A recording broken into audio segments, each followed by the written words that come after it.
And I will be reading some poems from a book that I wrote a long time ago in 2001. I go to Shelter Island and I spend the summers there and I swim. So I was really happy to hear about the jellyfishes before too, because you know, like when you're swimming in the sea, you have a confrontation with, I did, and many people, with the jellyfishes. And I always hated when the people remove the jellyfishes from the water and, you know, like they pinch them. And for me, it was a horrible situation. Also, it was not nice to get in contact with the jellyfish, no? But I thought always that the water belonged to them, not to us. So I'm going to be reading some poems from Moths Orchids. It comes from a Proust quote. Marcel Proust, the French writer, he saw the jellyfishes as mauve sea orchids. So transforming something that could be, for some people, repulsive in something really beautiful. And I thought that that was a very amazing way to look at things that we don't understand. So the first poems are not related to the jellyfishes or swimming, but the last 4 poems are related to swimming. I will be reading some of them in Spanish and some of them in English, but if you have the chapbook, they will be in the same order. Cuando la flor se abre al pensamiento inquieto de las cosas, un lenguaje celular sale de las porciones más recónditas en una concatenación de sonidos materializados en procesos químicos que no pertenecen en esencia al cerebro, sino a la conexión entre las terminaciones y los tejidos.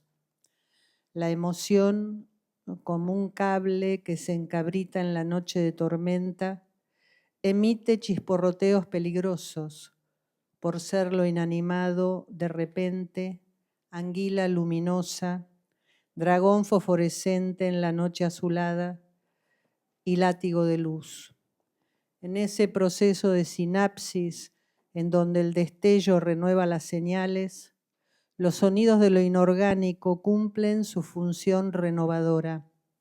Agapanto, rabdomante, planetario, molecular, reticulado, cavernoso, cadenas de sonidos que estampan el milagro de transformar una sustancia en otra. Life in the city, in the confines of man, is a lacking conduit for the wild dreams overwhelming you. To break that pact never understood by bees, in the perfect angle of language and the tracks of blood. O hunger devising myriads of sinister thrills. The thickness is there when the irresistible beauty of fangs surrounds you. You let open the gush flowing in your veins. There the flower feeds on manure so that the crack of desire can soften on your forehead. What do you know of the jungle? Do you know its environs, the incipient line of trees, the monkey's effective shriek, the sibilant pace of insects? You know nothing of what calls. The jungle is the buzz of a green chatter, the truthful exactitude of words, and not the stench trapped by the orchids. Jumble your cellular foundations, open your eyes, look at the species, touch the thickness, amplify the sense of touch in the ends of your body. It is not in the water where sound dissolves. It is in the groves where the serpents are growing.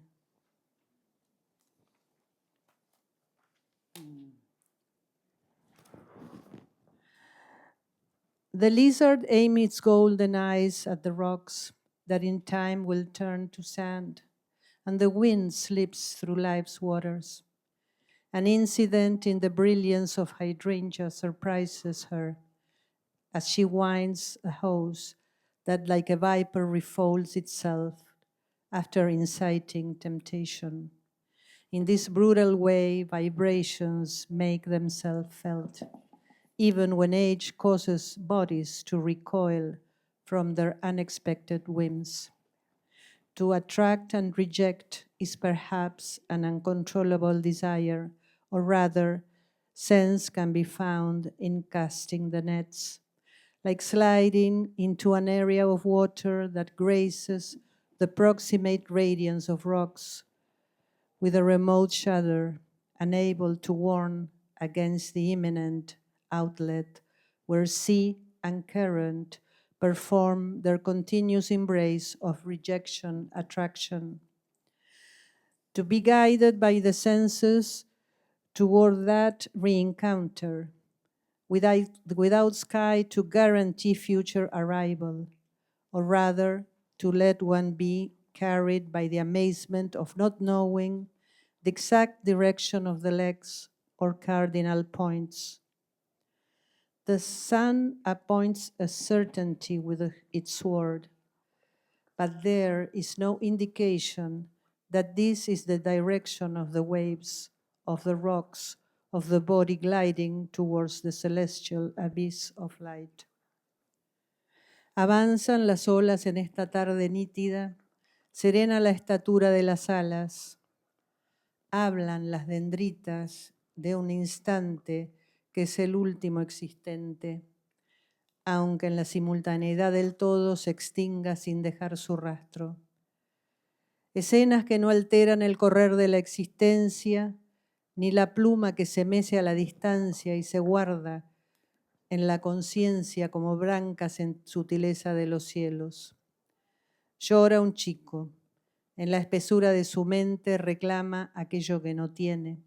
Tiene hambre o sueño o un mosquito le ha picado. La madre descifra el trazo de su grito. Nada impide que el perro huela los zapatos o que el sol se oculte en el cartel o caliente la cara con su sombra. Adquiere luz la resistencia, zumban las pestañas, los pies de arena se arrodillan en la incertidumbre del momento. Aire y ya y mar y ondulaciones y un cielo de insistencia nacarada. Ser en ese cielo no más que una partícula en el deletreo indiferente de la tarde que se va.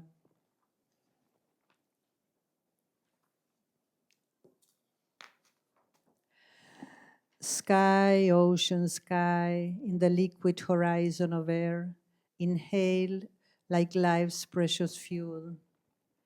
And then, from exhaling fleetingly the opposite horizon, green's earthy profundity in the remaining breath, a moving surface that leads to the edge, dune that tilts toward the yellowish sky, green in the distance of brownish depths, the most polished zones, and air inhales once again from the blue, while arms and legs complete the extension, exciting the water.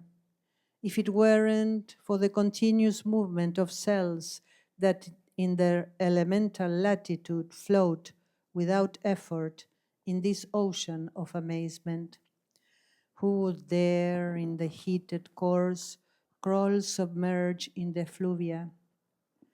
It is a slow drag with enigmas, with infrahuman sounds in the shadows, without oxygen, the virtual blinking of blue and brown, warm resin, a scratch offering itself to the current, blood that drags itself through the body and through the ocean, on a surface without foundation.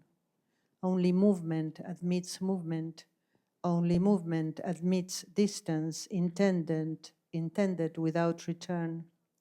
She drags herself parallel to the bay, and from above she appears as a line, as an insect in the disturbed current, a simple rhythmic unfolding, a subtle opening of waters, splitting the glandular softness that contains her. and incites her toward a destination opposing, unstable in the current, while the air enters and leaves through the mouth, and the blue plunges itself in the gaze. And the body is only a surface in this veined surface that envelops her. The slow crawl of the legs extends its simultaneous texture, a synchrony that looms in the ephemeral silhouette erase with each stroke's expulsion of air. The last one, in Spanish. El alga estampa en la mano un alfabeto marino que se extingue si las manos se internan en el verde como dos plantas simétricas, palmas que empujan el agua y filamentos vegetales. Un verde compacto tamiza de dorado los colores, mientras el cielo segrega celeste en el avance.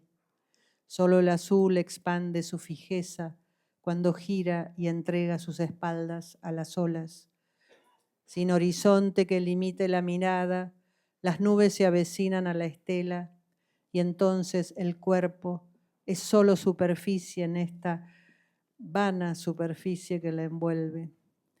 Con los brazos quisiera alcanzar el universo, pero la rítmica flexión hacia la meta sumerge la mirada en un charco fugaz.